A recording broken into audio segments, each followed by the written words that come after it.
За манай гацуура засах өнөөдөр Өнөөдөр засах өдөр.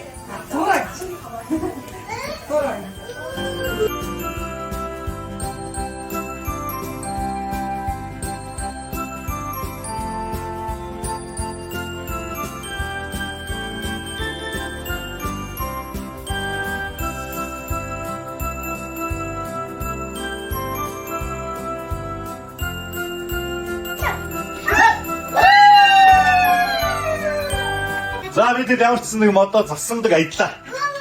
Яагаад гэсэн чинь энэ хараа доотлолт нь тоглоом тавьж болохгүй байна. Энэ хоёр нөхөр ерөөсөө зүгээр байхгүй байна. Тэгэхээр доотлыг нэг дутуу орхиод дээш нь ер нь нэг чимсэн шүүл боллоо. За шинэ жил болж чинь тэгээд одоо айлууд гацуураа засаад олон гэрэл чимгэлүүд нэг дор залгаад тий.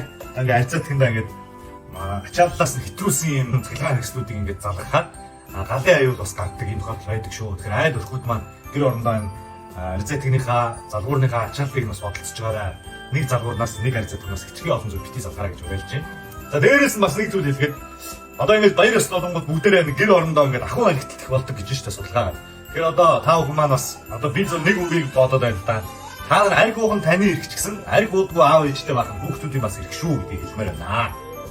За ингээд цагаан баярлцаагаараа шинэ оноо цаг хугацаагаар Хэтрүүлээд хэрэггүй.